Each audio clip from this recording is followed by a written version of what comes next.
Hello everyone, ladies and gentlemen, boys and girls, and welcome to another classic episode of the Winner is Your Podcast. If this is your first time listening, think of us as your friendly neighbourhood video game book club. We pick a game, then scurry off and play it before coming back together to have a deep dive discussion. We talk ins, we talk outs, we talk ups, we talk downs, and hopefully offer some light entertainment along the way. Whether you've played the game alongside us in anticipation of the podcast, whether you've played the game before, or even if the game is nestled comfortably within your pile of shame, there will be something here for you, so be rest assured that we have got you covered. This week, we have well and truly left Spooktoberfest behind as we get ourselves into a wonderful little groove with the 2023 Super Mario Bros. Wonder. So, while you get your ears accustomed to our dulcet tones, my name is, as ever, is David, and sitting 92 miles across from me is my old pal, Mr. Alex Aldridge. How you doing today, buddy? Wonderful! How did you find, is this your, I guess, we're now in the realms of new Mario, so... Yeah. Good old... I've forgotten his name now. He's gone. So I don't need to know him anymore. Goodbye. Yeah. Goodbye, Figment Charles Martinet. That's it. Oh, yes, of course, yeah. Yeah. So long, Bowser. Well, I say I'm wonderful, but of course that forgets the fact that I, at a soft play session with my daughter today, when trying to win her the banana, the cuddly toy banana that she asked me to get from this claw machine that you pay £2.50 and you guarantee to play until you win. I went for the banana, which is not something I thought I'd ever say on a podcast, and accidentally won her a squishy Prime bottle, which is the worst thing I think that is in my house currently, aside from myself. Sort of disgusted that you can... I mean, like, maybe it must be an age thing, because I've not encountered anybody in my entire life that doesn't find that man utterly repulsive. Yeah, so, like, exactly. Is he just like so successful now you can just sort of brute force any product to success? Because that Prime drink is everywhere. Although I've never seen anyone drink it, so maybe it's... I've never seen a 2-year-old care about it. No. Sure. Until now. Now she carried it around the soft play for the rest of the day. Well, she briefly lobbed it on the floor and ran off, but I found it again because I was determined to bring it home and let my dog chew it to death. But I chucked it to her when I walked in the door. She's left it untouched. Yeah, she's like, that's not even good enough for me, mate. Just leave that. She's like, is that the guy from the fucking Japanese Suicide Forest? I ain't touching that. She's not a wrestler. He's a wrestler now. He is a wrestler now. He's a wrestler, a boxer, a Japanese suicide man. Is there anything else he does? Yeah, well, Prime Energy drinks. Yeah, he did crypto for a bit. He just does he everything. did do crypto. Yeah, he lied about stuff for a while, yeah, didn't he? With that, as you do. Oh, crypto's all a lie. So yeah, that's part of that's how you get in. Oh, awful! What an awful thing! I didn't even realize that was in there at first, and there is a picture that was documented that I will put on our Twitter account of me. The moment I realised I'd got the wrong thing, but it doesn't matter to my daughter. She's fine with it, but it matters to me. She'll never know what Prime Energy is. That'll hopefully have gone out of business by time. Yeah. Hopefully he'll be in prison or something by that point. He'll have done something really wrong. You'll probably be president or like Trump's running mate or something. the way this is going. Yeah, he probably will. Oh, so that's not wonderful. But Mario is. How are you doing anyway? What have you been up to? I'm good. I have just had 2 weeks off in which I did not very much, to be honest. I did some walking, which is not very fun for a video game podcast. Take your drone? Do you do some like proper hiking stuff or not? It's too windy. Just this time of year, it's just too windy to be taking my drone places, which is annoying because I don't get enough use out of that thing. Because I spent a lot of money on that thing. It's a cool drone, but I've seen the pictures to prove it. Yeah, I don't get to use it so much. But yeah, so I walked from, people don't know, but I live in Newmarket, and I walked from there to where I used to work in a town called Ellen. There's like an old railway line. I think they used to like transport peat that used to cut out the ground here up to that's nice for Pete. Up to the ports and stuff. So there's a railway line that runs between like Dyce and Aberdeen all the way up to Fraserburgh and Purehead. So I walked to Ellen, which is about 10 miles. Took the dog just leaving your old porno mags down there for the young'uns. Yeah. I took a stash with me, and every time I passed a tree, I just stuck one in there. So that I've genuinely found a porno mag behind a tree before. I found one in a bush. Actually, mine was in it. Yeah, it's in a bush like behind where we used to play football. Yeah. There's a couple of them in there. Yeah. I mean, the reality is, isn't it? Like, I mean, I hate to like yuck people's yum, but the reality is these pornos are probably stolen, right?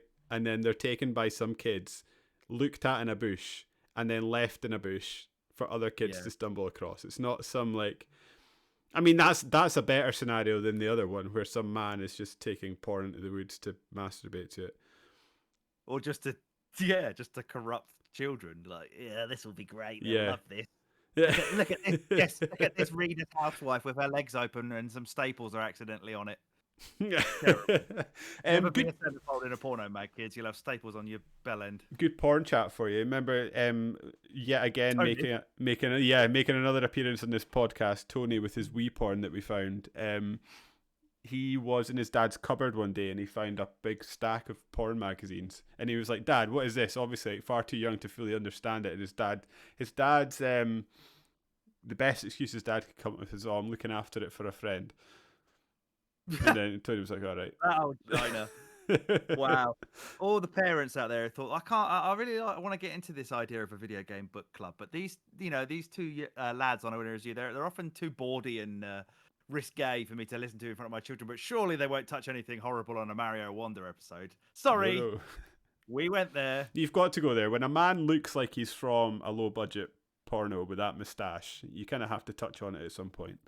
That's a very good point. I actually found out recently that somebody I went to school with is now a male porn star with his wife, which is gross. Yeah. Just utterly gross.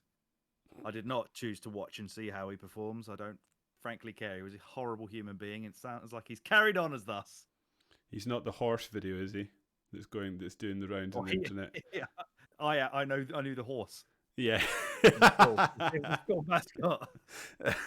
Secretariat. Yeah, play it.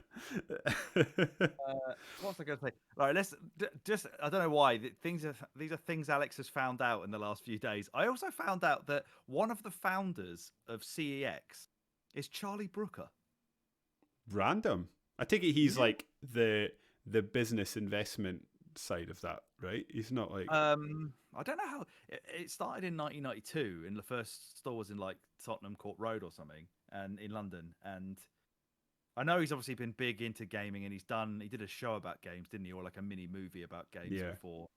I don't know if he founded it with lots of other people, so maybe just went in. But I don't know how much of a big deal he was back in 92. It's obviously a huge deal now. He could found it multiple times over. I love Charlie Brooker. I miss his yearly wipe things that he used to do. They were so good. And now I feel less dirty about going to CX as well because it's like, I feel like I'm honouring his legacy. I'm other than the odd time that I've been in CX and they're like basically trying to rob people with the prices they're charging for people.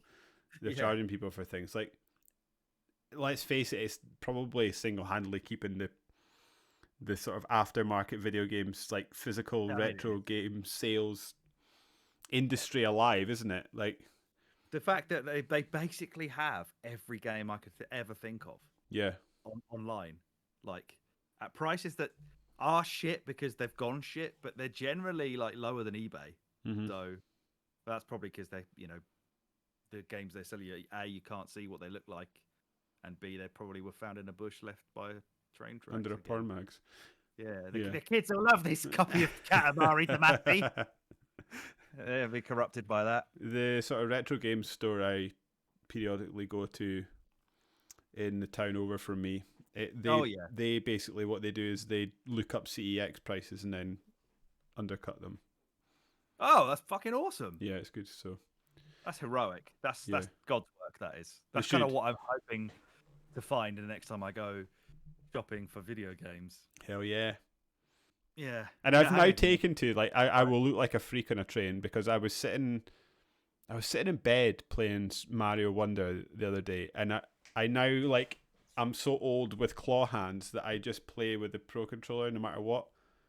So I was just sitting with the 3DS, like, propped to my knee, and then, like, the controller, like, above my head, But like I do that sometimes as well. I thought I was the only one who did stupid shit like that. I only play with the Pro Controller, so I guarantee, like, I will sit, and I played it at my desk as well, just put it flat on my desk, and I just sort of sit like that with the Pro Controller underneath the desk and just play with that, because I can't take those little widget things anymore. Just can't They handle are them. horrible, and I will also say as well, to add to that, which it wasn't alleviated by the Pro Controller anyway, but playing Mario Wonder at times has really hurt my thumbs.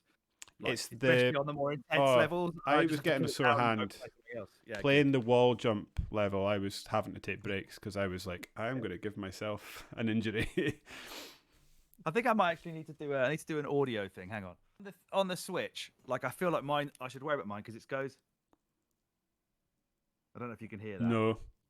But like when I'm gripping the sides of the controls, I feel like I can hear it creaking. They're obviously not fully connected, are they? It's not a full unit. They can be removed. Yeah. So I feel like I'm going to snap them backwards one day because I'm going to be going so hard. Yeah, you might. If I ever play Dark Souls Remastered on here or whatever, that's it. It's good. I was going to say I could look for a game because I'm going to be spending a lot of time on trains over the next few days. So I was going to say I could look up for a game, but I'm wary that I need to keep money, so I don't want to buy. Yeah. I might see if there's anything in that I've already got. I kind of half of me thought, oh, I could go back and play the other new Super Mario Brothers games, but I know I'm just not going to like them. No, not now. They're ruined now, even more than they were originally. So I think I might take my laptop and just don't know, see if I can go on the internet. Tropical Freeze, yeah. That'll be that's expensive. amazing. Yeah, it'll be like 40 quid. I've got it on my Wii U. One day we can do it for a podcast and I'll play it there. You've got it on the Wii U? Oh, great. Okay, I was worried you didn't have that. I've been thinking about it after we played this, because there's some stuff in this that I see that reminds me of Tropical Freeze, especially like the silhouette stuff. Oh, nice, yeah. That was very cool in that. That's a game I need to get very to. hard.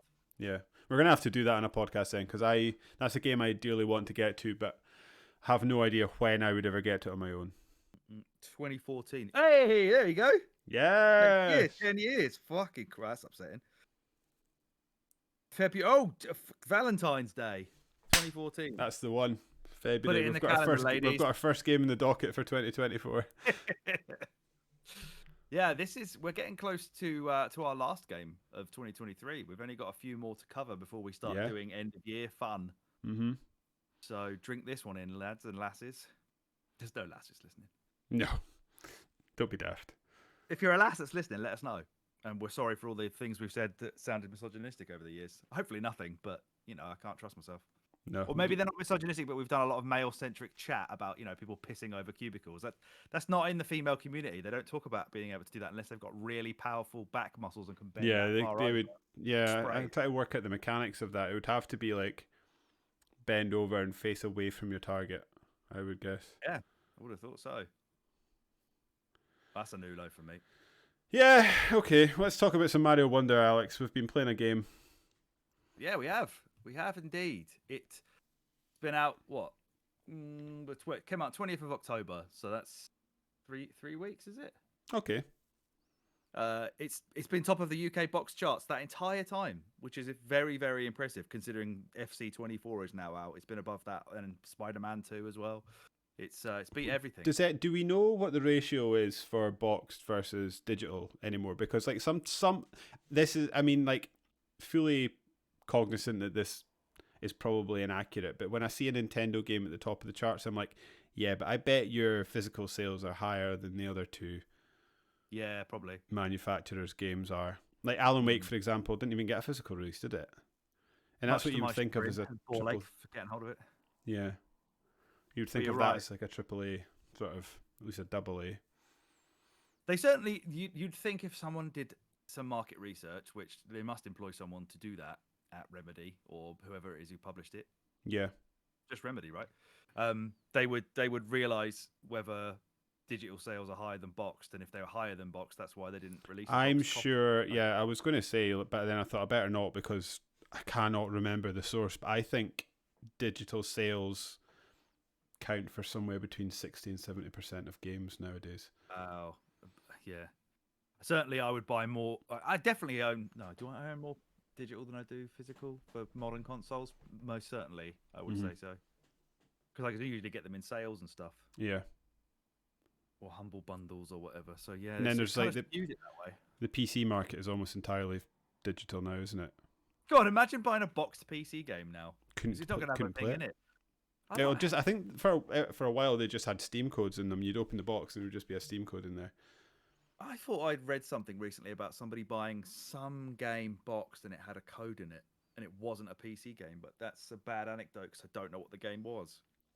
I'm also sure there's anecdotally Microsoft games that you buy for Xbox and you put the disc in and it downloads it online. Like it doesn't even use the disc to download. Like the disc is purely a code. Oh. To the download and then check that you've still got it in there. Yeah, they've not been doing great recently, have they? Them lot. Especially with this. Have you seen all this Modern Warfare 3? Have you seen that thing that comes up when you turn your Xbox on? So I've not actually had my Xbox on in a wee while, but I've decided not to turn it on just in case. I saw someone in a group chat I'm in say it, so I turned on my Xbox and didn't get it. So I was like, are they just talking rubbish? Like it was an absolute, like, that group chat I'm in there of like PlayStation fanboys to the hilt. So I was like, oh, is this just they just sort of stumbling across like lunatic Twitter somehow? But yeah, I had a look and it didn't happen for me. But that's not to say it's not there. Yeah, people have definitely taken pictures of it. Yeah, and it's been written about by stuff because maybe it was just launch day when you turned your Xbox on.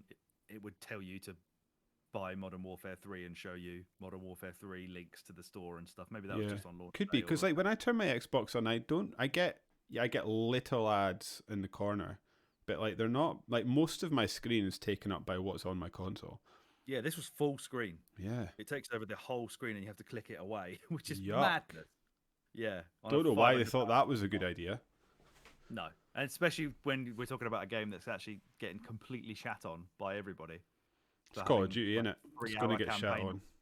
Supposed to be DLC. Even IGN gave it a 4. Did they? Yeah. But then they gave God Hand a 3, so they're irrelevant. I think there's a good chance I'd never play a Call of Duty game again. Well, not a new one. I like the old ones. Still big fan, but like playing them online because, like, especially the Xbox servers, they merged the Xbox servers with the PC servers, and there was no real way to turn it off. I don't know if they've changed that, but at the time there was no way to properly turn it off. I'm like, I don't want to come up against people that have been living and breathing mouse and keyboard because I'll just lose. Well, there was also a lot of them were just filled with like cheaters and stuff, weren't they? Even the Xbox. Yeah, I had a horrid time. World at War, the one I really love. Apparently, people are just like floating around in God mode now. So it's a shame, but I may play older ones. We're talking about making a game plan. I've often thought about going through the Call of Duty games and rebuying those and having a nice little time with the campaigns. They're short, fun, and they'll probably most of them hold up today. And they've obviously sold such high numbers through their history that you're going to not struggle to find them, and they shouldn't be expensive. Yeah, I may do that because they'll still be good. But the thing that puts me off is I'm a bit of a completionist, and I don't see a way of completing that collection necessarily. We're just going to carry on going, isn't it? I suppose. Unless you're like, I'll go up to X generation and stop. Oh yeah, you just have it rolling, and then you always have to get the previous generation's versions. But at some point, it's going to be digital only. Well, especially because I don't think I've got any physical games from the current consoles. So, oh right, okay. So I wouldn't be buying it. Certainly not PS5 because you've got the digital one. I've got the digital one, and because I've got Xboxes in multiple rooms, it's easier if I just. Good point. And also, that would be so annoying. Take it out of one and bring it to the other. Yeah, that would suck. I know. Actually, I've just realised I've got a Series S in another room, so it doesn't even have a disc tray either. Yeah. But we're not here to talk about Xbox and how they're messing things up. We're here to talk about Super Mario Wonder, Alex. Yeah. So it currently has a 92 on Meta. Oh, and also actually to go back to the UK box charts and stuff. Apparently, in its first 3 days on sale, it was the fastest selling Super Mario game ever in Europe, and that's ever. Nice. All of them. Which is amazing. And 92 on Metacritic. I had a quick look at the current state of the year score-wise, and it's messy because there's weird shit in there that I didn't really understand why it was in there for 2023. I can't remember. One of them was like a 2021 game, straight up, and I just had no idea why it was in there. And there was one that was like The Witcher, Gold Edition. Oh, for goodness sakes, they're doing that, are they? Yeah, that was like third. Like, well, I'm not counting that. So the highest two are Tears of the Kingdom and Baldur's Gate. Then you've got Metroid. They've got 96. In danger of derailing this podcast again, but yeah, I'm continually surprised at how well Baldur's Gate is sold, because in my head it is a niche game that is like not going to appeal to anyone outside of their niche, but it seems to have. I think it's upwards of 20 million now. Yeah, I guess it's got a rabid PC following that have been waiting for another one coming out, and it's reviewed so well. That's another thing. It's such a massive year, like to do that well for that kind of game, as you say, amongst everything else that's come out. Because it's not like a Call of Duty that's going to cross like. It's like Call of Duties and FIFA cross into crowds that don't really play games. They just play those games and like Maddens and stuff like that. I cannot see like Baldur's Gate doing that. So it's just its percentage of nerd hit rate must be so high. Yeah, it really must. It just captured every single nerd. Yeah. Except me, because I'm not that far nerded yet. I did buy Metroid Prime Remastered, which got 94, and that is a game I probably will never play because we only played the original this year. I don't know when I'm going to go back to it, but there we go. You'll feel, if you like that game, you're a big fan of that game though. I assume one day you'll get the urge. You'll go on holiday somewhere to a cottage in the middle of nowhere, and you'll sit and play some Metroid. I will. What else we got? Resident Evil 4 and Alan Wake 2 have got 93, and then on 92 you've got Street Fighter 6. Remember that coming out this year? Oh yeah, all about that. Cocoon, and a game called Slay the Princess, which came out like just after Mario. It's like an indie horror game, which seems interesting. Yeah, interesting that's what it is, because that has passed me by, that game. Yeah, me too. Well, it's only just come out like 2 weeks ago, so I guess you just not paid attention to indie horror.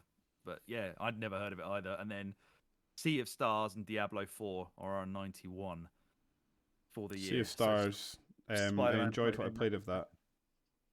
Oh, you did give it a go, did you? I did give it a go, enjoyed it. But again, like, there's so much else coming along. Yep. That I just struggled to stick with it. Yeah, it's tough going out there for FOMO. Yeah, I think actually 2023 has maybe been the year of FOMO, because there's been so many games I want to have played, but I just don't know what to do. Don't know what to do. So the development of Mario Wonder basically had like a bit of an all-star group of guys. I mean, Miyamoto didn't really work on it that much, even at all. He was more just like a consultant, but we'll get to what he did later. It was produced by Takashi Tezuka, which everybody should just about know who that guy is. He's had a pretty legendary career at this point. He's, for example, he was like the director of things like Mario 3, Mario World, Link to the Past, assistant director on Mario 64. He's basically been a producer on most of the Mario games, if not all of them, since then. So he produced this one. Apparently, it's been 39 years he's been working on Mario games, so that must be every single one of them. It was directed by Shiro Mori. He was a programmer before that. He was like programming lead on the DS Zelda games like Phantom Hourglass. He was the programming director for New Super Mario Bros. U, and he directed New Super Mario Bros. U Deluxe, which you, I believe, own, and I don't understand why it needed a director when it's a port. Do you understand why? Yeah, I was actually going to ask you, what is it, like a digital director, did you say he was? He was programming director. Programming director, yeah. I'm not sure what that actually involves, because you're right, it's just a port. Yeah. Oh, that, yeah. Well, straight up director, not even a programming director for the one that's a port, so I don't even get that. I can understand being a programming director for the original version, because I guess you're the director of the programmers. Yeah, how much does it change? I think it's got I never got that far before I got bored, but I think it's got the DLC in it, does it? So there's that. That was his directorial duties. Put the DLC at the end. Yeah. And then he went off to the pub. Thanks, Mori-san. And then we had Koichi Hayashida, who he worked on the game design for it, and he has been like a level design director for Mario Galaxy. He's like the 3D Mario guy. So he was like director for Galaxy 2, 3D Land, 3D World. he also directed the NES remixes that were on Wii U, which are excellent. And he was a producer on Mario Odyssey. So apparently his mission, he says, was to apply his experiences from 3D Mario to the 2D Mario game, which I guess there's definitely a feel of like Odyssey about this game. Where they pushed that game to that weird new boundary of loads of different ways to change up the appearance of Mario and what Mario can do. They kind of made that into this game and then added it to like the levels themselves, really. I don't know how many staffing crossovers there are, but to me when I was playing it, it felt almost Galaxy-ish in that they would, which I guess that makes sense here because I just realised that's a 3D Mario. Idiot. But yeah, they in insofar as it would throw an idea at you, you would do it for a level and then you perhaps wouldn't see it again. Yes. Yeah, I see what you mean. Yeah. Just had so many different things coming at you that it never felt stale at any point, really, because it was always giving you new stuff to do, which is my sort of lasting memory from the Galaxy games. Yeah, Mario Galaxy 1, I guess, maybe felt a bit more themed at times, where I'm pretty sure Mario Galaxy 2, because it was just like all the rest of the ideas that they'd had that didn't get in, or whatever, they just sort of did it in a more level by level. They had the world map, didn't they? Whereas Mario Galaxy 1, you were kind of in the little, you'd went to the specific part of the galaxy. Which is the one we played for the podcast. The first one. The first one, yeah. So it would have an idea and you would sort of mess with it for a world and then change, wouldn't you? Yeah, whereas the second one didn't really have worlds. It was more just like straight up, here's a level that's totally different to the one before and repeat. You didn't keep going back to the Bumblebee world, for example, like you do in the first one. Oh yeah, you're right. So they've done quite a lot of interviews about the game, like these lads, Tezuka and Hayashida specifically. And Mori as well, sorry. So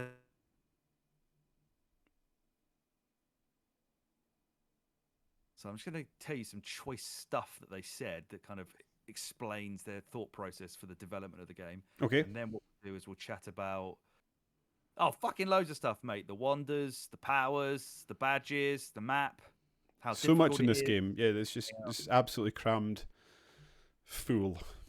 Yes. So, right, let's go back to the development lads. So, yeah, Tezuka basically said he was thinking about the kind of Mario game they should make as they were developing Mario Maker 2. And they were apparently like really cognizant of the fact that journalists and players during that era were sort of saying, you never need another 2D Mario game because you've got Mario Maker and the content there is effectively endless. However, it's not going to be made by Nintendo. So they had to try and he said that he kept saying to the team that the next Mario game had to be totally different. So he said that the sentiments of that is what motivated them to come up with the ideas for this game. And he was confident they could make something completely fresh, but Hayashida, who, as we said earlier, was the game designer for this, said that he wasn't confident about it. And he said the players have created so many different courses in Mario Maker and Mario Maker 2. He was worried whether they could do anything new that would actually go beyond that, which is kind of interesting to see that they were stuck in this state of almost feeling like fans and amateur creators had not outdone them, but made their jobs more difficult because they had to then innovate on their own ways of letting people innovate. It's pretty weird situation. I mean, I think, to be honest, they've largely done well in that regard, because another thing that jumped out at me when I was playing, there are aspects that do feel sort of Super Mario Maker-ish. They have the levels that will kick your ass in the way that some of those harder stuff that people would make in Super Mario. They even had bits that I thought were trial and error in a way that some of those player-made levels were. And again, with the variability in ideas and things like that, it felt that way. And well, the one, in terms of like a visual aspect, there's the one that for some reason gave me Mario Maker vibes, and it's probably unfair, but this is what jumped into my head anyways. The level that which you get the special seed, that sort of switches up the level in some way, and it makes the level go dark, and you get really long. Yeah. And then you sort of walking along, and there's other things that get longer as you get closer to them. That I don't know why, but that felt Mario Maker-ish to me. I think it's maybe just because of long Mario, and I'm still having nightmares from I was The just gonna weird say, elongated lad that popped up in I that game. totally forgotten he was in that game. Was that as a result of Amiibo? Was that an Amiibo thing? I hope not. No, maybe it wasn't. In like 20 years' time, the kids that have grown up with Mario Maker will be making Slenderman games with that scary Mario lad. Yeah. The most interesting thing about this game's development is that, well, for starters, New Mario Bros. U, the original version of it, is like the last 2D Mario that was made, and that's like over 10 years ago now. Yeah. So even with that in mind, they basically didn't have any fixed period of development time or a deadline for this game at all. So they decided, Hayashida said that they decided that they wanted to use, sorry, Mori-san said that he wanted to use a new engine. They didn't want to use the same new Super Mario Bros. Engine, so they wanted to create a brand new engine for the game. Is that why the game feels a bit more snappy I would than say the new Super Mario Brothers games? Because I honestly, until this game came along, I was at the point where I was thinking, like, you know, if another 2D Mario game came out, I wasn't an instant buy. I was like, oh, I'm just going to wait. I don't even think, because I remember in your what's it called again? I think the newsletter that you do. What's it called? Oh, I think it's a Substack newsletter. Substack, that's it. Yeah. Yes. In your Substack, I remember you sort of saying, "Oh, by the way, the trailer came out for this. If you're interested." I haven't really watched it, and I just thought, Yeah. This is a guy that's I was so expecting burned. to be the same, bland vanilla Mario that the last ones have been. But when I actually sat and watched the thing, and it gave you that brief glimpse into the ideas that they were putting into it, it became evident that this was not going to be the same sort of There's thing. a snappiness to it that is not there in the new Super Mario Brothers games. And they made one of the best decisions they ever made is if you play that game multiplayer, you don't bang into each other anymore. The online for this game is actually really fucking cool. It's great. Like, yeah. I didn't realize how really smartly clever done. it actually is. I never tried it myself, but I've seen videos of like how you've got ghosts of players that you don't bump into sort of running behind you, and they can save. If you can catch up to them, you can like revive yourself. Yeah. And you can go to one of their standees if someone leaves it there, which kind of gives like the idea that people could like give you extra checkpoints. Yeah, that's how it works. Yeah. Yeah, Essentially, because like in my experience of it, because it wasn't always there. Sometimes you'd be in levels on your own, but very often it would be like you and 4 other people would start a level that were starting the level would start at the same time, and you could see how they were progressing through the level, and then if they finished before you, you'd get a little notification saying blah blah blah has made the flag. So you were trying to beat them as well as play the game in some ways, or just the other thing is if like you're lost, like there's those levels that you had to hunt things out. It's like sometimes because you could put down a little standee, you could see that they had put a standee somewhere that didn't seem to be possibly accessible, so you knew to where to go and poke, because obviously they had done something over there that meant they could get there, and you're like, oh, I bet there's a seed token over there that's hidden from me, which is a nice way, because other than that I'd just be looking at YouTube videos for that thing if I got stuck. It's straight up Dark Souls, right? Yeah. They'll never admit that, but having ghosts of players running around while you're playing and leaving you messages and stuff to help out is fucking Dark Souls. Yeah. Straight up. Yeah. I couldn't believe when I saw that, like, how it... Did you have it on the whole time then? Did you always have it on, or did you just sort of dabble with it? I think second time I've asked, like, as of the second world, I think I had it on, because the first time I was like, I don't want people in my game, but then I thought I better try it, and I tried it, and I was like, oh, this is fine. It's not intrusive in the slightest. It's totally just adds another little wrinkle to the game. So yeah, I just left it on the whole time. I'm assuming you can't like buddy up for that to work with a friend. It's Nintendo, man. They don't want you to buddy up in any way, shape, or form. Yeah, friends are automatically predatorial, so in their eyes, we better not have any of those. But yeah, they decided that they wanted to prioritize the content over the schedule, which is very admirable. This goes back to the Miyamoto quote that we took from before. So the premise around what they wanted to do for it was like creating a game full of wonders and surprises, because they all have this feeling about the original Mario Bros game and how that had loads of hidden stuff in it, loads of surprises and things in it. I guess that's kind of how Nintendo seems to treat the original Zelda as well. Like, oh, look how much you could just get lost and explore and go everywhere and find things just on your own. So they decided like that they they wanted to do that. They wanted to put loads of hidden crazy stuff in it.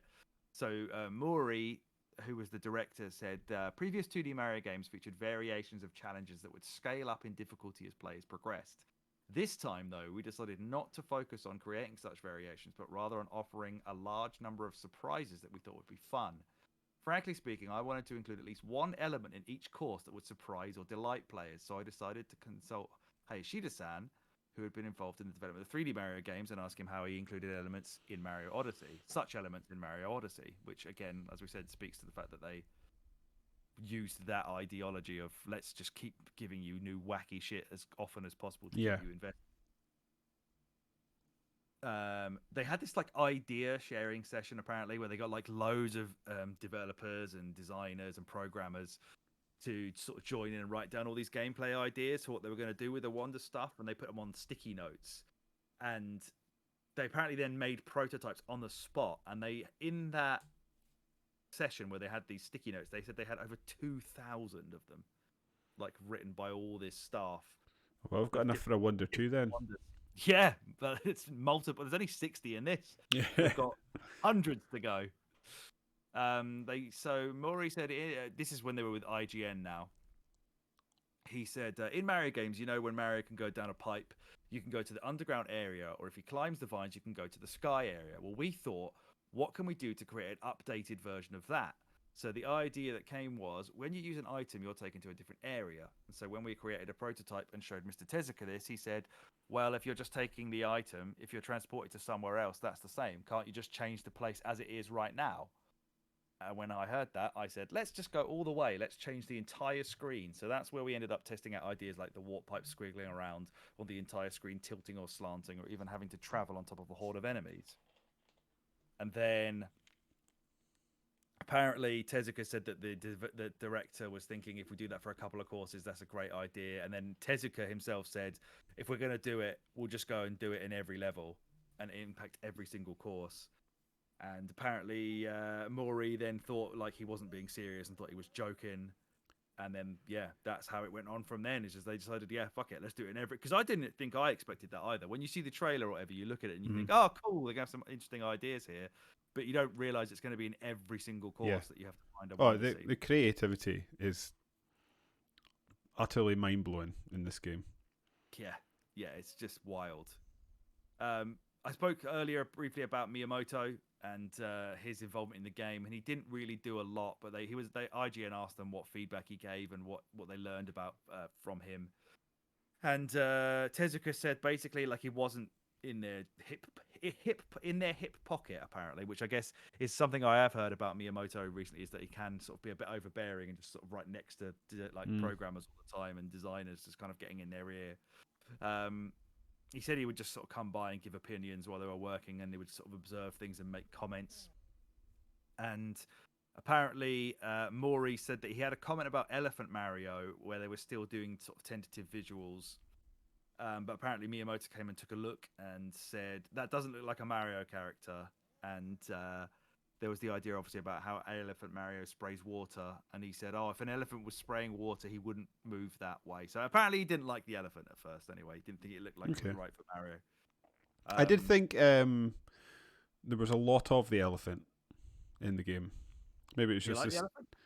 I liked him, yeah. Yeah, he was good fun. He probably ended up being my go-to character, which is probably why I think I saw so much of him. Because you had those battle arenas sometimes, didn't you? Where it would give you all. He was so good for battle arenas, yeah. Yeah. I don't know. I ended up using him a lot. I kind of wish I used him less, but I didn't often feel incentivized to do so. But again, I fully think that might just be my playstyle. He worked so well with that. Yeah. Before we move on to, because that's the end of that. I'm trying to think of the one I used the least. Probably the Mario that shoots bubbles. Didn't really have much use case for him. I kind of felt like well, it didn't feel like it. They were definitely trying to suggest from the character or from the power up that you could use the bubbles and should use the bubbles to create like extra platforms for you. But they Yeah. always seem to fly away from me so quickly that I could never accurately do anything with them. Yeah, and my sort of go-to hat was like the floating hat, so I just never needed it really. Mm. Drill head was good fun. Drill They head did was some great little things with that in terms of making you able to go through like little tight spaces that you maybe didn't realize were there quite often. That was good. And it was Yeah, lots fun of just like being things able to break ice with them and stuff. Yeah. And yeah, the crystally levels were great, and coming up yeah. from the ground, and, like knowing that if something falls on your Mhm. head, because apparently they were talking about like having a mole character at first, and then they Okay. realized that they wanted you to be able to drill upwards as well, so they changed it to having a drill on his head. Yeah, that was a cool power up. Having the fire flower in there, I guess, is I to feel like be you've got expected. to. Yeah, You didn't I notice, did use that one. one thing I didn't try. If you shoot the popcorn lads with Fire Mario, do they pop? Oh, that would be interesting. That's another thing, actually. Before we get onto the specific wonders, and I need to go grab my beer, which I forgot to bring before the start of the podcast. Um, the variety and number of new enemy types in this game was very impressive.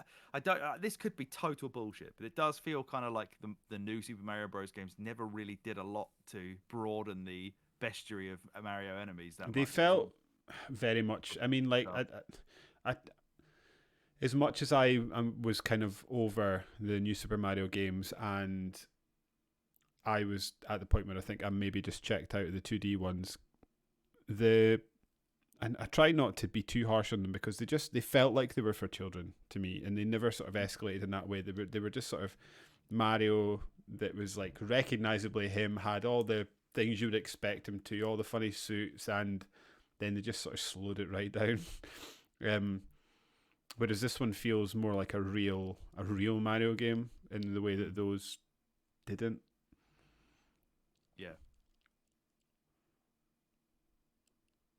Right. I'm gonna go grab a beer. Sorry, did I derail you there? I don't know. I think I've just derailed my own train of thought. So Okay, I'm gonna go grab a grab your beer. beer. I'll go to the toilet. Yeah, and then we'll talk about the wonders.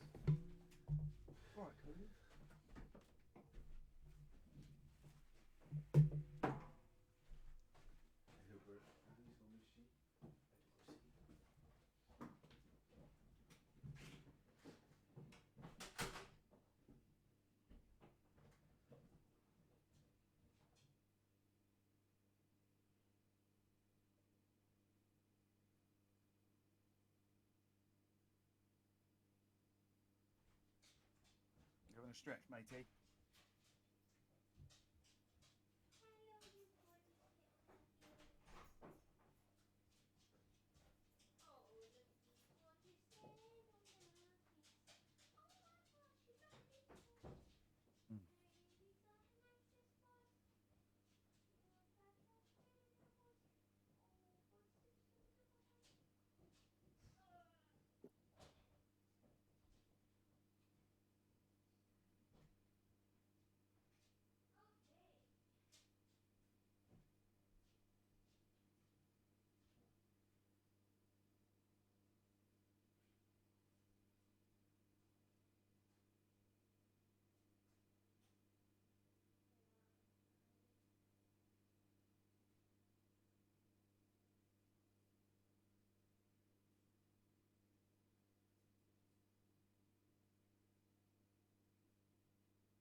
What beer have you gone for? I have a Lervig Norwegian ginger beer. Oh, Alcoholic ginger beer. that sounds pretty Fucking good actually. beautiful. Really good. The wonders are obviously the part of this game that makes it unique and special and brilliant. Do you, Yes. off the top of your head, have any favourites that you can remember? I've got a fucking whole list of them here we can chat about. Yeah, give me some to jog some memory.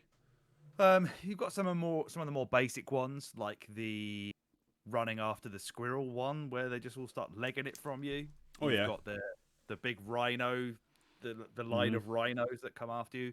There's a couple of them that did that sort of thing where you're jumping on a line of enemies, like the missiles, which I really liked those missiles that you jump on and they just Yeah. kind of go like and then fall to the ground. There was some more basic stuff as well, like the ones where it just like rained power stars from the sky and gave you invincibility. Obviously, it slowed things down at times, sped things up. I enjoyed the The ones that changed your perspective. So there was the top-down top perspective down stuff was genius. the top down So perspective. cool. I I enjoyed it as an I wasn't expecting this, especially because they only did it once. But I think it's interesting that the quiz that they did was quite cool.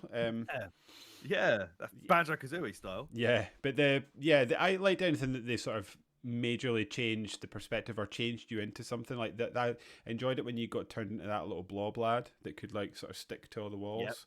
Yep. Yeah, there was that, and then there was the falling ones. So the like wait, there was one, falling out of the sky. There's Mhm. one where there's like a big ball at the bottom, and you're just kind of like bouncing constantly up into the sky. Oh, as that well. was a good one. Yeah, those Yeah. balloon lads. Mm-hmm. Yeah, it's interesting that where it went to the sort of top-down perspective, which kind of made it feel a little bit almost like an old school 2D Zelda. Yeah, Feeling, and you're right. Yeah, the director from the DS Zeldas is on this game, so that is, yeah. and it was on 3D World as well, I think. So that's probably where some of that idea came from. I liked the nod to the pea balloon from Mario World, where you get all fat and floaty, and you have to like flap their Yes. arms as they were going around. Which actually brings me to a point I was going to make later, but I'm going to make it now. Is that some of the animations that they added to like Mario's repertoire in this game are so great. Like I love them. Like when you go sideways into a warp pipe and he just has to like his hat comes off and he reaches out and pulls it in. Even with him. when you're, because I spent a lot of time as him, Elephant Mario, and he's like too fat to get through doors or like gets stuck going through pipes and stuff like that. Again, another cool little enemy sequence where they had to figure out which doors were. It was a KO level, so it's maybe not quite what you're talking about, but they had like a bunch of doors, and there was like 2 or 3 of them that came alive and started chomping, and you had to like figure out which ones they were, and obviously jump on them. They are my favorite new enemies in the game because you had to jump on them to like stun them and then open the door to kill them. Yeah, Great. so It's like good. almost like ripping its guts out. It's brilliant. I'm trying to think of the other KO ones that were good. There was one where they did quite fun stuff with the booze.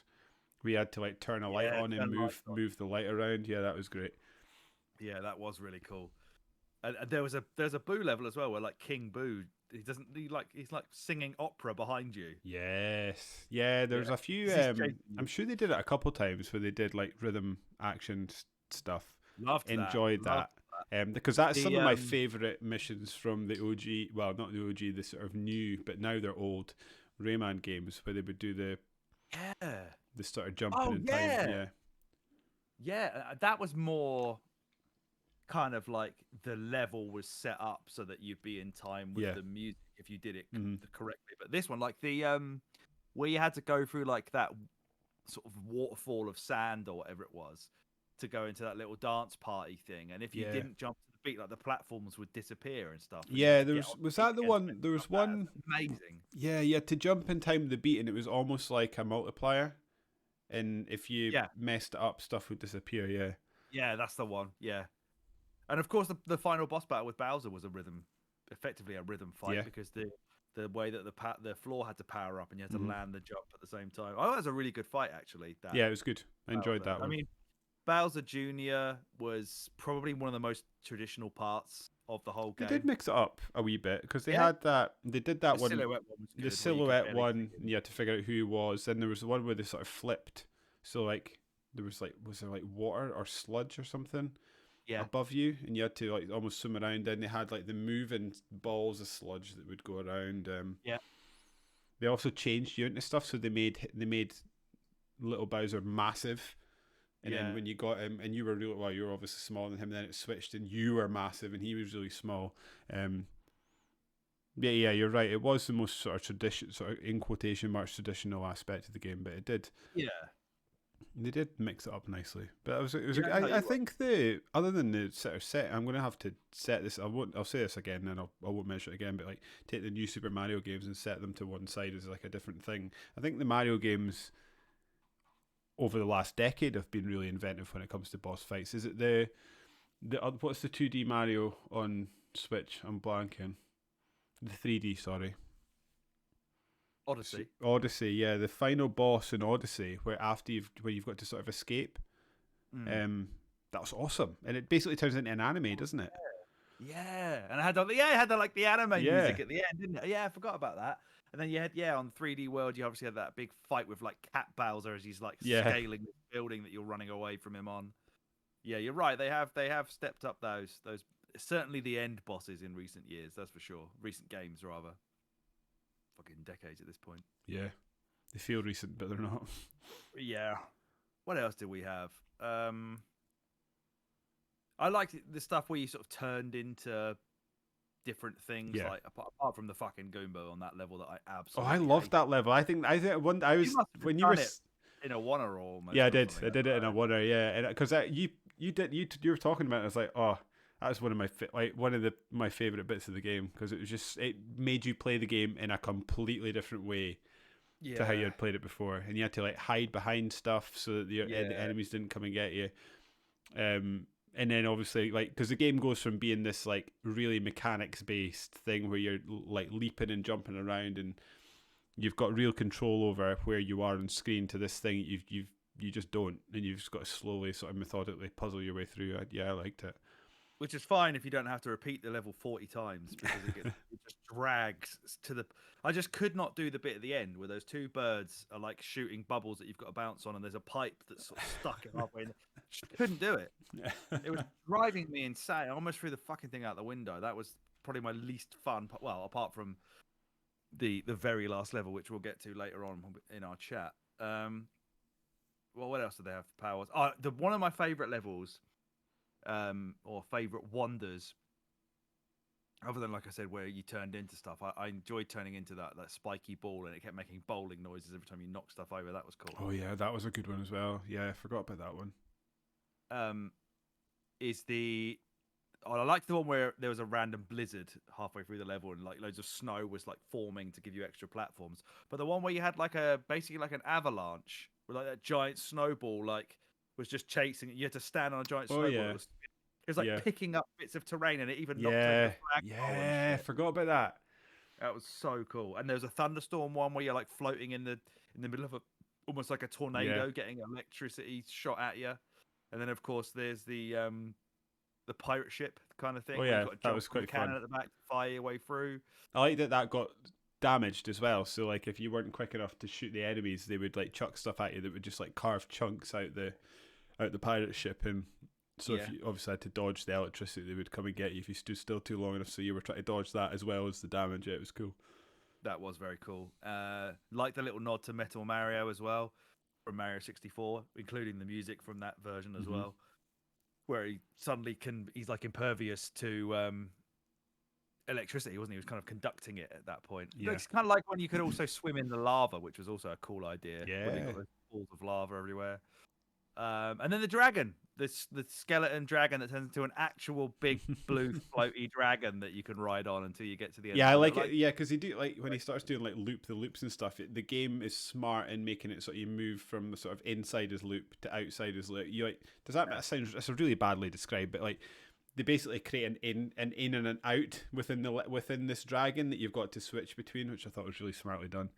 They do a similar thing either earlier or later on, but in other levels where they have got the stone that rolls, and you've got to move in and out to collect stuff. Yeah, so smart.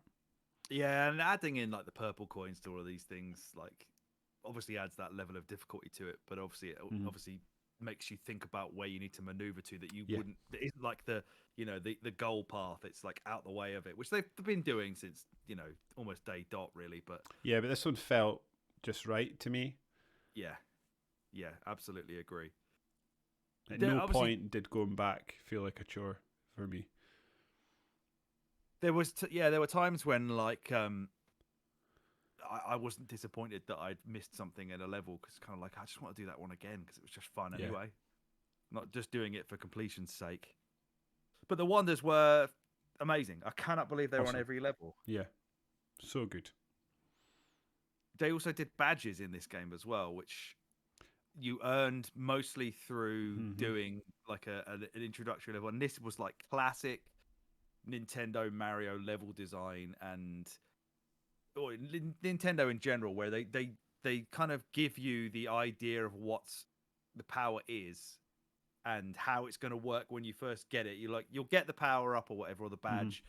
Do some very rudimentary idea of like jump over that with this thing, and then it would just ramp up what you could do with it or what you should do with it as you went on. It's just so cleverly introduced every time, and the idea of the badges is so good because it gives it this almost optional difficulty modifier that you can choose to use or turn off completely. To an extent as well, it allows you to develop a play style. Yeah. That I think, like, because like there was a couple that I would sort of default to, but yeah, like to me it ended up just being a style of play that you could, and I thought it was really smart that 9 times out of 10, if you were good enough, they were all viable depending on how you played the game. There were a couple that felt gimmicky to me, and that I only used them when I was forced to use them. But I'm sure there's people out there like the invisible one. I can't imagine there's people like that is the best one because you can't take damage from enemies. But you can't take damage from enemies. Oh, no. Right. Oh, I must have forgotten about that. I was thinking while I was fucking hating using it, that will it be the best or the worst speed run of Mario when someone does the whole game invisible? Because you can't actually watch how good they are. Yeah. You just watch nothing and go, "Wow, he's great! He did it really quickly." Did you figure out there's a way to sort of cheat that? Or holding an item? No, it's so when you're running, if you jump in the air, and I can't remember the way around the Nintendo buttons are, but Y on the Xbox controller, and he does like an exclamation mark above his head. So if you jump and you smash it quickly, you can see exactly where it is. What? Yeah. Seriously? Yeah, mate, try it. It is a game changer. If you've got your Switch on you just now, go try it quickly. Oh, I can't. Well, because I've soft locked my Switch into that last level. Because mine's like that as well. I cannot play another game or come out of that level till I've done it because I will lose all the checkpoints. I'm starting to worry that I'm going to run out of lives. Yeah, me too. I'm on like 29. Yeah, I think I'm about the same as you.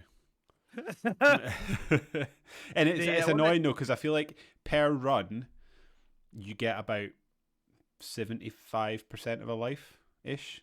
So like you're losing lives, but not quite at the pace you would normally. Yeah, it's not like I've done 70 goes. It's more than that. Yeah, it's more than 70 attempts thus far. Which I guess leads on to the next part actually, because we're talking about badges and how they are. I mean, it felt dirty if I ever did a level with the one that makes extra platforms. I think I did one like that, and I was like, no, this is gross. I'm not doing this again. Not sure I used that one.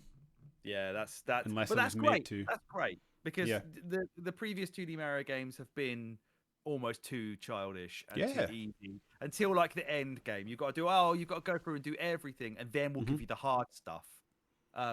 This game gives you the options to kind of change it on the fly. It's obviously got the Yoshi and the Nabbit character that don't take any damage if you want to do that, which I did use them a couple of times if I'd done the level and wanted to go back and get a purple coin that was like near the end. I was like, I can't be bothered. I think that's fine. Purple coin or jump on top of a that was flagpole. That's what it was. Sorry, it was for the flagpoles. Yeah, it wasn't for the coins. It was for the flagpoles because I thought, well, Yoshi's got a flutter jump, so I know I'm not going to fuck it up when I get right to the end.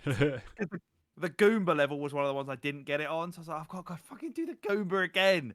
And then I got stuck having to play through it all the way again on those birds shooting those fucking bubbles to try and get to the end and do the flagpole bit. Nightmare. Absolute fucking nightmare. But yeah, those badges, obviously they do help or hinder if you want to use the mental stuff where you're like forced to sprint or bounce around. But this is definitely one of the hardest 2D Mario games, certainly in the last 20 years. We're going back to the NES and SNES era, obviously. It's hard, but for me, other than the last part of the last level, yeah, I think it's almost across the board it has been rewarding for me in a way that like the only time I've felt anger is with the invisible part of the last level. So it's probably worth mentioning actually for those people that are listening and haven't done it. Once you get all the coins, complete all the levels, and get at the top of all the flagpoles on every single level, you unlock the final test, which then basically takes you through this really long level where you've got to basically use each of the main badges to get through a super hard section. The final section of the whole level is invisible, and the stuff it expects you to do is unbelievably tough. I can get to the bit where it pushes out the little balloon bird thing. So I can get there every time. I just can't. Oh, can you? You're probably doing better than me. I've once seen the last platform, but I fell. Oh, I've not got that far. I'm reliably getting to the first set of balloon lads. That's what I mean. Yeah. I can't keep up with him. No, I can never judge it properly at all. No. So it's nice to hear we're in exact same position. Yeah, yeah. Well, it wasn't until today that I got past the flame bouncy bit. Yes. The fire bits were tough. That is so hard. Everything like after the fire bit up to the invisible bit on that last level, I can do it every time now. It's great, but I could do what is it? I went through a period. You're forced to sprint. I could do that bit, and then the spinny jump where you press R. That's the easiest part. Those two, I love those two actually. And it's funny that I like them so much because I've had to do them so much. But yeah, I enjoy those like those spinny jump ones because I am the same as you. I can just fly through it now. And the one that I really enjoyed those sections, even in the main game where you go on the platform and you start going whizzing. Like yeah.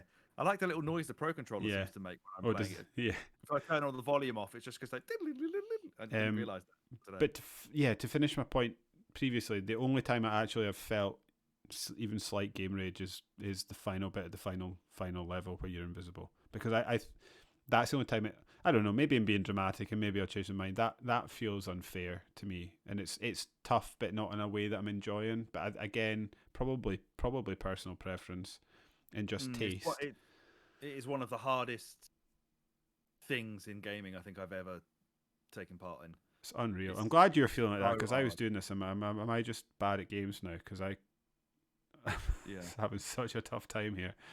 It's not just that it's hard. It's that it's like the level of concentration you need because it is a gauntlet of it as well. It's not like because some of the special levels in the special world, they are notoriously going to be hard because they were hard in Mario World, which is fine. That's what you want. Like I had a really tough time. None of them had a checkpoint in any of them, and you had to go right to the start every time. That did great on me sometimes, but I don't I'm really complaining about how babyish the previous ones were. So I would prefer it this way realistically. I had a really hard time with the first platforming special level. Oh god, that took me other than the final level. I think that's the level I found the hardest in the game. Yes. I don't remember getting angry with it. I every time I failed, I was like, oh, I need to go again, and I was just like, sitting staring at the screen, just like fully engaged. And I think and then I'd just go away. And if I started to struggle, I'd go away and come back later. But it's only the final part of the final level that I'm like, I don't like this. I'm not enjoying, or I'm not having fun. Yeah, it's because as I said to you before, it's like it's 4 bits in a row. Yeah. It's 3 bits to get all the way through, then to get to that bit, and then like you fail on the first jump or whatever. It's just like, oh, fuck it. Now I've got to do all the bits I've already mastered. Like I've mastered those. Just let me agree with me that I've mastered them. Look, you can see it. It's funny how much I don't know if you did, but the sort of jumping platform level within the final level, the SAT section, I just aced that because I was because I'd done that previous level so much. I'm an absolute master at leaping off of walls now, so that was just no problem whatsoever. What, the Vine one? No, the one where you sort of you got to jump, and then as you're sort of going up, you're like jumping the platforms that you're like, what is it called, like the walls that you're jumping off of are getting smaller and smaller, and then it starts shooting the little pellets that you've got to bounce off of to then jump onto the wall. I must have deleted that from my brain because I've been so focused on that fucking fire. It's probably you did it. Taking me like 2 or 3 days. Yeah. Yeah, that's like 3 checkpoints ago. Like it's gone, totally gone from my mind. Oh, what a crazy difficult level! Yeah, and I do like how that's integrated into the map as well. Like the map gives this sort of like free roaming element to it, where you can just kind of go and do levels as you please. Yeah, it's really cool. And it has like a difficulty level. I think personally, and I've seen somebody else say this as well, and I agreed with them, and I can't remember who it was who said it. It might have been SNES Drunk, where he said like the disparity or the gap between like 3 to 5 is huge, and 4 doesn't feel like it fits properly in the middle of that. Like 4-star levels never really feel massively challenging. No, I'd agree with compared that. to Yeah, 5-star they weren't a worry. fucking brutal. Whereas yeah, you're totally right, because the 5-star ones, you're like, oh, here we go. I'm in for a pummeling for a bit here.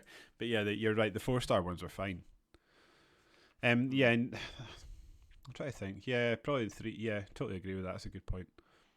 I mean, we've just discussed a minute ago about we might run out of lives on this. What do you feel like this game's wasting time having lives in it? I would have said until now, till this last final test, the lives were totally irrelevant because I could those purple coins they give you you get so many. I always had 999. Yeah, I'd buy 99 lives all the time and then just replenish that every time I saw a little pop up. I didn't even do that because they were so irrelevant. I wasn't even paying attention to how many lives I had, which is a thing I wish I'd done before I started this final level. Is went into it with 99 lives. I think I went in with like 59 or something like that, and I'm just like, okay, I've maybe made a mistake here. Yeah. Because once if you come out of that, you've got to do the whole thing from start to finish. Yeah, and it's the thing is, like, I much like you, I've got all the purple coins as well, so I'm like, I don't want to. Yeah, I can't play any other games. I thought to myself the other day, I might just play Kirby again just to give myself a breather, but I can't. I'm not going to lose that progress. It's caused me too much stress. I need to leave it. I was saying to you, it's like because I've put in so much time and effort with this, and like I've found. Like this level specifically, but also the jumping level that we spoke about in the special world. I found aspects of this game so hard that you obviously don't get any physical for it, but I just want that screen where I can look at all the badges with all the medals. Yeah. And I want to be able to say I've done it and have that to show for it, even if it's just a screenshot on my phone, because it's been such a challenge. But then I've got so close that I want to just finish it. But I'm also running out of steam, and I'm just like, can I be bothered? Am I having fun anymore? And I need to constantly. This is the plight of the nerd. I'm sure you have this problem as well. You're like, you actually need to. I need to sit down and like remind myself, am I having fun? Because this is what these games are for. Yeah. And I'm not sure I am at the moment. Stress. Now they're just the main focal point of my stress. Yeah. Like I say, to the point where I've soft locked my fucking Switch into that one level of Mario until I beat it, because I can't lose any progress. Same thing, man. When I spent the last 5 years of my life playing nothing but Apex Legends. Like, good point. I think there's a good 7-8 months at the end there. I wasn't having fun, but I was just doing it, and I don't know why. Why do I do this? And I'm conscious that I'm possibly approaching that, and I feel like got another 6 and a bit months to go yet. I think. Need to give myself a slap and say, stop it. If you're not having fun, just put it down. It doesn't matter. Yeah. It's stupid though, isn't it? It's Mario. It should be like Mario should be the the solution to all of life's ails. And this game is 99.99% of this game is, and it is. Yeah. I think I'm interested to see how we both feel about sort of our game of the year, especially because I don't think we've played. We've played a lot for our podcast, but I don't know how many outside of that. I mean, certainly I think my level of games that I've played outside of the podcast, I'm trying to think of like new games I've played. Not a huge amount. It's mainly Baldur's Gate, but that's maybe Baldur's Gate's fault. Probably. Yeah, I'm trying to think like it may be up. It's certainly going to be in the conversation for my game of the year, because I've loved every part of it. I can't believe it either, because I was having a great time. Tears of the Kingdom and just don't have any inclination to want to go back. So I just feel like, it's just all building stuff again, isn't it? Just can't be bothered. Yeah, no, I'm totally.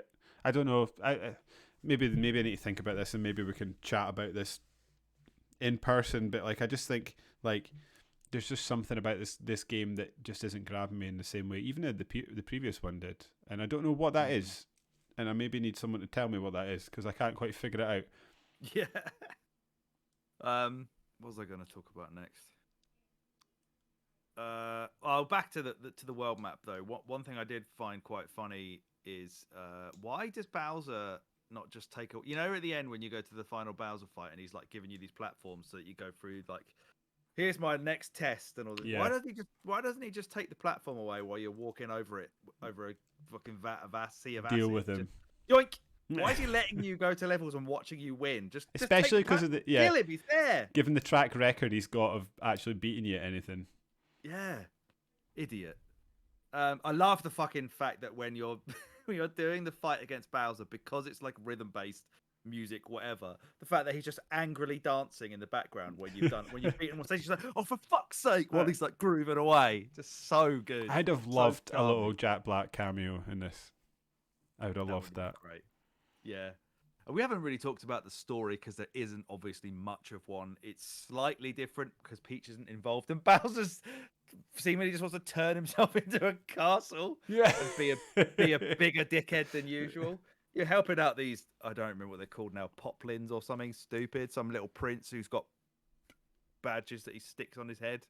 But they did seem to have more dialogue in this game than any other previous. That's 2D Mario, which I don't think I necessarily welcomed. No, I don't like that. And it's skip. No, I can't skip it. Okay. No, that's exactly what I was about to say. For some reason, Mario does not let you skip dialogue, and I don't know why. Because I've never met a single person that is like invested in Mario, like sitting writing fan fiction about Mario. To call back an earlier A Winner's You podcast day. Yeah. Let's not actually call that back, because that was scarring. But. Why do they do that? I find non-skippable cutscenes like the height of effing arrogance. Like, yeah, it didn't even feel like you could skip through the text any faster. It's just kind of like you had to just read it. You can't even skip the credits at the end because they turn that into a semi-game that you've got to jump around in. I mean, that's a good set of credits. It's a good set of credits, but yeah, I don't know. I'm just annoyed. I'm like, I've given you my money. If I don't want to watch your shit story or read your name on a screen, I don't have to because I've paid you for this product. Like, stop forcing this shit down my throat, please. What the worst thing about it is that, like, it was just so nothing. It was so basic. Like, It was barely even expositional. But I've played the Paper Mario games, and they are genuinely really funny and charming and clever. Mm-hmm. So where are those guys at? Like, bring them into, if you're gonna actually put fucking dialogue text boxes in a Mario game, get someone good to write them. Don't get the intern to do it and be like, "Well done, you've found me. Would you like a Wonder Seed? Please save us from Bowser." Like, come on, man, you've got more than that, haven't you? I've seen that you can be creative in every other aspect of this game. Yeah. Why have you written such shit and bland dialogue? Bizarre.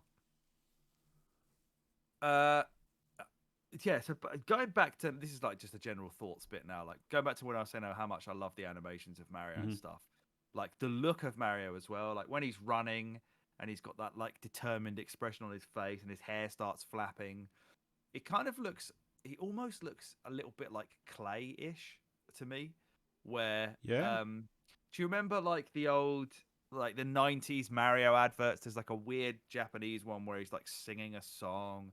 And like, you know, the first ever issue of like Nintendo Power magazine, they had that like clay model of Mario. It almost felt like they were trying to channel that. Yeah, I can see that. Like giving them that, you know, that credit that it's not actually part of it. But yeah, he sort of had like a very ever so slight sort of shiny, almost, I don't know, I want to say tilt shiftiness to him. Yeah. But yeah, you're right. Clay is probably a better descriptor. Have you got any other thoughts and highlights and stuff like that? I've mentioned the enemies as well. One thing, a negative thing for me would be that I don't necessarily like the music that much, or rather, it's not. There's no earworms in there. There's like, no. I feel yeah, like I'd say Mario has to have a specific main theme that I will remember forever. And this one, I can't even think of it right now off the top of my head. No, I don't think so either. There's nothing that's really sticking out overly much. No, I understand. I just think this game is so inventive, and it feels in a way that, like, I think we've spoken about this a few times, the Switch is sort of starting to show its age and creaking at the seams. I don't think that game is really that game is comfortably at home on the Switch. Like, I thought it was snappy. The load screens were really short when they were there at all. nothing chugged. It was smooth. Even the battery, like the few times that I took it out of its dock to play, the battery was pretty good. I got a good over an hour playing in my bed with it. Like, yeah, it's just it's at home. It doesn't feel like it's stressing the console in a way that is sort of negative to the experience. Which I like think Zelda maybe does. Tears of the Kingdom ever so slightly strayed into. Yeah, I totally agree there. But yeah, it's just a wonderful Don't say game. wonderful. Yeah. I've been trying not to say that myself the whole time. But yeah, you're absolutely right. Like we haven't even mentioned the stuff like the foreground and like background perspective Oh stuff yeah, they that did. is great. Is that Where you go into like the massive Donkey thing Kong at the front. stuff that you're talking about? No, that was more like the silhouette stuff. Right. Okay. You know, when you're on those, when you're on those little platforms that you kind of like move and they follow you. But no, like when there's like a shove palace or something where you got those blokes like pushing stuff, but there's parts of it where like there's a really massive bit at the forefront, like the foreground of the screen, and you have to go through a pipe to come out the front and push it out the way, and then go back, and it's opened up.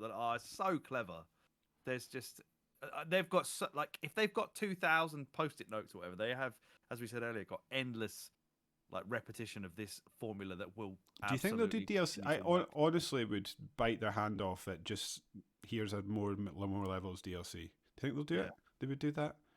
They'd be dumb not to do that. I don't know if they'll do DLC or just do a straight up sequel, but considering this one took, well, they had no development, so I don't actually know how long they've been doing it. I guess they said sort of around about Mario Maker 2 era, but yeah, they if they do it again the same way and they say like we're not going to have like a a deadline for it because we want to make sure that we put all the kind of creative ideas in that we possibly can, it could be miles off. It's mad to think as well like how long Zelda takes to make. It's basically once in a console cycle, and this. Well, I think the last one took like 5 years or something. Like we could be 5 years away from the next Zelda, which is mental to think about. Did the number of power-ups feel slimmed down to you? I think because of the badges, yes. I think they probably tried to subsidize it somewhat with that. But yeah, just bubble, elephant, and the elephant is like cool to look at, but doesn't necessarily change drastically the way that it plays, the way that say Cat Mario did, where you could do like that sort of pouncing thing and he could climb up walls. Elephant Mario just breaks blocks and shoots water, which I very rarely found an actual use for. I just liked looking at him, and I liked him saying "Wowie Zowie" because I'm a soft bastard at heart. I just like that my daughter copies it and walks around saying "Wowie Zowie," which makes me laugh. You mentioned a couple of times that you were watching, or your daughter was watching you play this, and you were switching characters. Did you feel compelled to switch characters? I've done Mario, and that's it. I haven't really touched anyone else. I have a soft spot for Luigi, so I want to see Luigi in there every now and again. Okay. Obviously, they have. It seemed like on those levels, especially the ones where you are searching. They had like the puzzle levels. We had to kind of search around a small area for those 3 or 5. Sorry, those 5 flowers. I'm pretty sure in some of those levels, like if you were a specific character, you'd have hidden blocks that would show up in the world, and sometimes I accidentally would hit one that would be like, "Oh, this was a peach block." I did see in the odd loading screen it would say, "Did you know that specific characters can see blocks?" But I didn't, because I didn't change characters. I didn't really see it. But when it was Mario, it was just like those mini purple coins that you'd get, and you'd only get like one. So I'd be like, "Well, does it matter does it matter really?" Yeah, or a life. It's like, okay, great, I've got 99 of those. Yeah. The one thing that kind of put me off playing as Luigi as much is that I don't think the Charles Martinet replacement is as good at Luigi as Charles Martinet was. That's one the thing. Guy's Mario is fine, but Charles Martinet basically did everybody. Right, okay, that's one thing I've never really thought about. So Charles Martinet did multiple characters, did he? He did Mario, Wario, Luigi, and Waluigi. Right, okay. And is this new guy doing them all, or is he just... I assume he's done Mario and Luigi for sure. I don't think he did Toad. Don't think I would have... If someone hadn't gone... If I hadn't noticed in the news that Charles Martinet wasn't Mario anymore, I don't think I'd have noticed. Yeah, I don't think he's... Yeah. People like, internet jerks were going around saying, "Oh, yeah, no, I thought something was up when I heard the Of course Mario you did, you voice." nerd. Yeah. I still don't really understand why this has happened, but whatever. I guess Yeah. because he's not let go by the company. He's just an ambassador now. It's just like go around as the voice of Mario and meet people in Nintendo of New York, where I saw him one time. But you're not the voice of Mario anymore. I don't get it because it's not like he's taken a step back to do less work. Because maybe like if he had gone like is he in his 70s? I think he's like I'm retired. I just want to retire and have a quiet life. I'd be like, yeah, okay, you've earned it. You've had a full life working, but he's not even doing like they go into the studio and doing Wahoo a couple of times is the easy bit. He's actually like hitting the road. Like if anything, he should be more tired, right? Yeah, he's gone. Yeah, he's doing more, as you say. Yeah, it's not like as you say, it's not like I've Wahooed my last Wahoo. Yeah, because I'm getting too old. I don't get it either. Which it's is confusing. Nothing. Yeah, especially now. Like surely he's I don't know. Depending on what you want him to do, like they could probably turn our voice into a pretty close Mario with like editing our cadence and stuff like that. Surely, yeah. Like you could deepfake Mario if you could deepfake political leaders or whatever, or Schwarzenegger or whatnot. Like, I just wish I knew when they were doing the casting calls. I'd have gone down and gone for a bit. I'd have given it a go. Yeah, I could have done some of that shit. Yeah, what a letdown. As long as it was not Chris Pratt, we're all fine. Yeah. Here we go. Do you know, actually, talking about Chris Pratt, something that has reminded me of, or talking Chris Pratt has reminded me of him, but it's not necessarily related, is those talking flowers were weird. They weirded me out. Because it was just like some dude, it was just like, I don't know, hey, what's up, like man? someone's dad. Yeah, like, it's just like, you don't fit this. No, I don't understand that at all. And I'm so glad that I realised you could turn them off before the game came out, so I turned it off before I did even the first level. I didn't know that. I wish I had turned them off. I told you that. Did I definitely told you that. Yeah. So you had them on the whole time? Yeah, I had them on the whole time. No, yeah, you can turn the voice off and just keep the text. Because I just wanted to get to, because the last badge takes away all the totally all the sound, right? Is that right? It takes away all the editing they've done, so it'll just be like a guy speaking as the flower. You know, like if they've put any like, oh no way. Yeah, so you like just hear like people making the noises rather than the edited versions that they've put into the game. Oh wow! I've deliberately not looked it up on YouTube so that I can finish the level and hear it authentically. Yeah. Oh man, that's kind of like how disappointed I was when I realized that they do like voice modifiers for the South Park characters, because I always thought that was all of their voices were that. Yeah, I would have thought that too. All of them like really high pitched. They put like pitch shifters on. But I would love it if you get this badge and it's just like a guy being like, "Wahoo! Yeah, here we go!" I'd love that. That'd be so good. If it's actually like the ghost of Bob Hoskins come back from the dead to recast himself as Mario. Or what's the other one? Lou Albano. Oh, hey, paisanos! It'd be that guy. Oh, fucking yes. I didn't realize that's what it did. I thought it was just like you play the game in silence, or you just hear like Mario walking and jumping, and it's really creepy. No, they've taken all the special effects off of the sounds. Oh, that's so good. Yeah. Oh, it's got to be done, innit? I think I'll try and do it before I go to bed and whatever. Maybe have nightmares about it once again. The problem is you're talking about the lack of like earworm sounds. That level has wormed its way into my brain. Yeah, I can't hear the song anymore. It's just like I can't stand hearing any of this. I needed a podcast on earlier to just. The problem is I've not played it in a day. Take my mind off how much I was hating everything. I had to take a break, so I've not played it in a day, so I'm going to be rusty as well. Yeah, but that worked for me today. Oh, did it? When I went, because I got through to that last part today, because I was stuck. Started the day when I started doing my notes. I was like, well, I'll just play this alongside it, and I got through the fiery bit and let out like a yes as I did it, and then found a new fresh hell awaiting me. But as I say, it's the first 3 of the 4 parts is fine. Yeah, it's totally fine. Yeah. Actually enjoyable even, whereas the last part is just like, come on. For some reason, who invented that invisible one? What the fuck is wrong with you, mate? That's not fun. No, it's not fun. But if somebody wants to do the whole game speedrunning invisible, like, kudos. Because, people do, like, punch out blindfolded and shit. This is almost that. Just someone do the whole game invisible and you are a god. Mm-hmm. Charles Martinet will be an ambassador and come to your house and give you a plaque. Yeah, and a he'll big wahoo neck. you as you Yeah, in real time. he actually did do shit like that when I saw him in New York. Did he? He was just standing in front of the shop, just going, "Here we go," and just doing like silly jumps and stuff. It's like that. Why'd you give that up? That's a golden ticket forever, just to go and make a Yeah. silly voice in front of like hundreds of people and then get paid for it. But he seems like such a sweetheart that he's probably just accepting of whatever, evil Miyamoto tells him to do. So, yes, Mr. Miyamoto-san.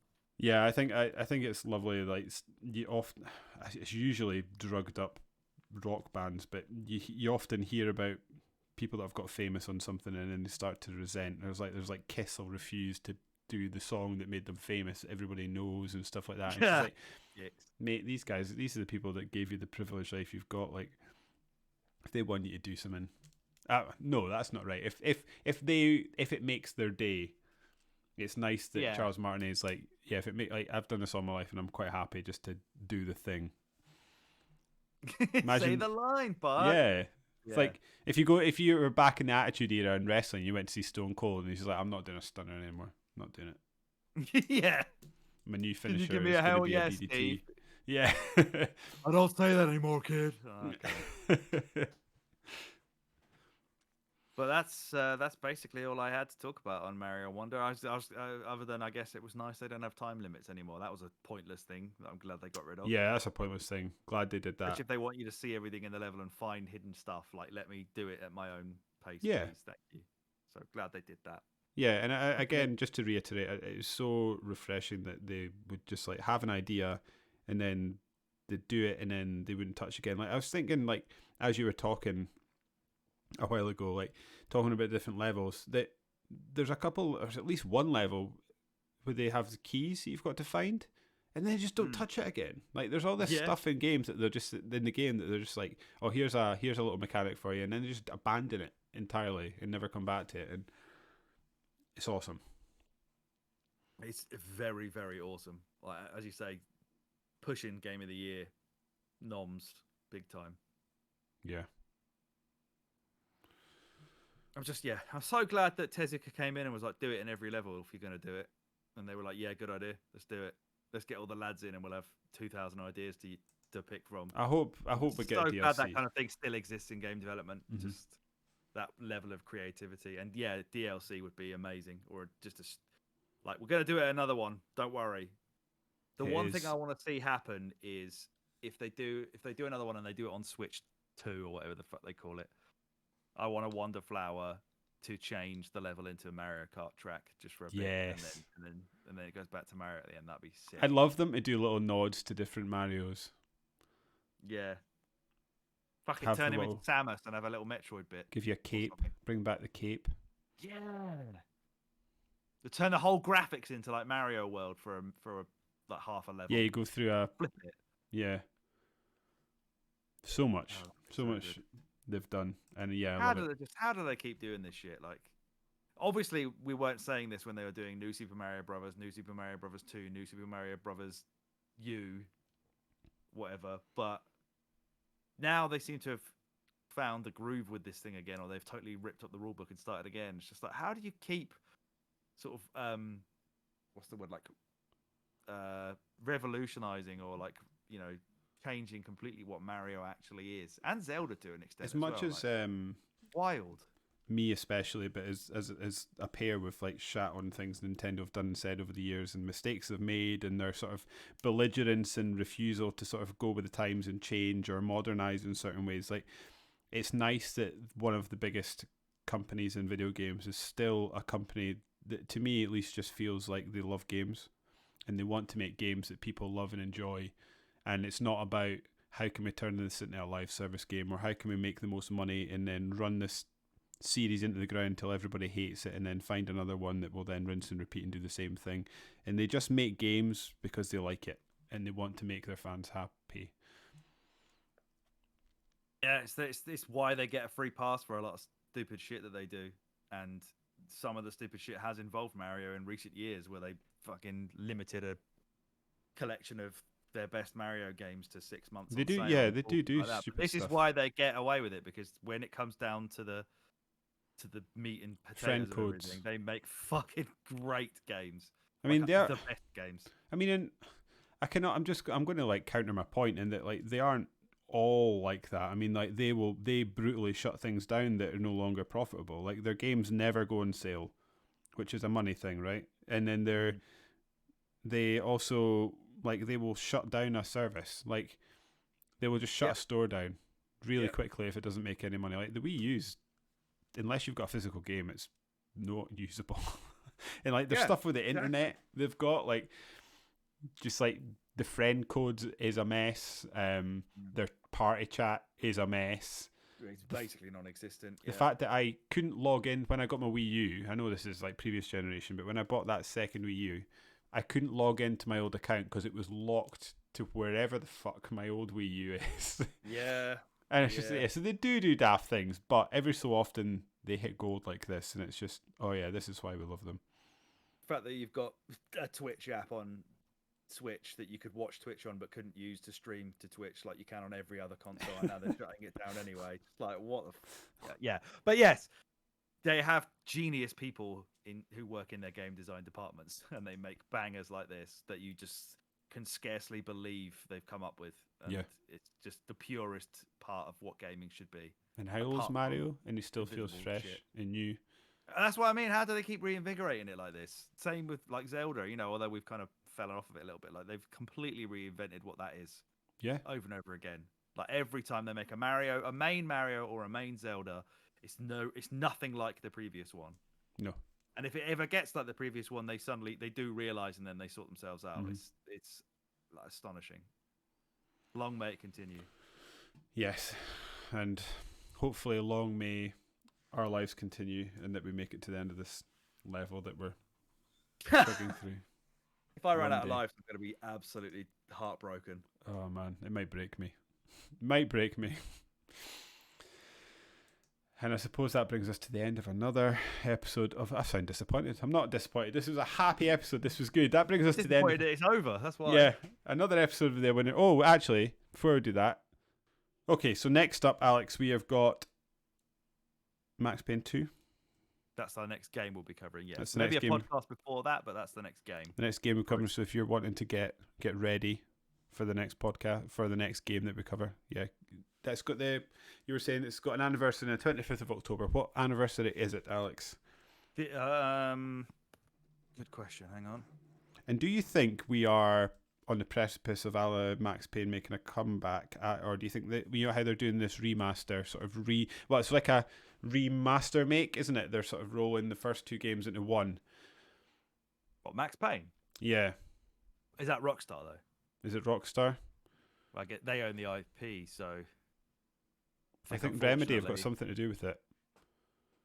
Oh, really? Have they gotten back involved? I think so. Interesting. We'll need to look that up so that I'm actually not speaking at my ass. But yeah, we've got that remastered remake coming out where they're sort of they're not making it shot for shot, but they're sort of making both games, putting them together into one game. The anniversary on the 25th of November is the 20-year console anniversary because it had the PC anniversary a few months ago. Excellent. Or last month, I think. So we're doing the console. That's where I played it first on console. So yeah, I'm really looking forward to this. Yeah. I'm in a big Remedy zone at the moment. So I had a great time with it. Have I got it? I do. Yeah, you have it on the So on my shelf behind me. Oh. Very different tone to sorry. Mario 1, that's for sure. You froze there. I didn't hear anything you said. I said it's backwards compatible on Series X. Slot it in and away you go. Excellent. Very different tone to Mario. And I suppose then that brings us to the end of another episode of the Winner Is You podcast. If you liked what you heard, and even if you didn't, why not give our numbers a bump by subscribing to our podcast on your podcast feed of choice? Or if you prefer to imbibe your podcast in a visual format, you can head on over to YouTube and search our Winner Is You podcast, where you can subscribe to our YouTube channel. If the podcast isn't enough for your bi-weekly dose of a Winner Is You chattery, you can also follow us on the website formerly known as Twitter. I'm going to have to give up the ghost and just start calling that X soon, but not there yet. The web address is still twitter.com. And you can follow us there on @WinnersUPod. And you can even send us an email to tell us how wrong we are about our game and opinions by writing to winnersupod@gmail.com. Alex and I also have Twitter, at David Smiley and at SuperThrillix, respectively. And we have TikTok now, so just head on over to TikTok and search for a Winners U Pod, and you will find us there as well. Alex, any housekeeping before we get on out of here? No. Have you not got any new themes to discuss? Themes? Yeah, for Video Game Hall of Fame. Oh, no, we are. Well, I wanna. No, you didn't. That's a lie. You don't win those. I got 50% of the votes. You get as well. gypped. You always get gypped.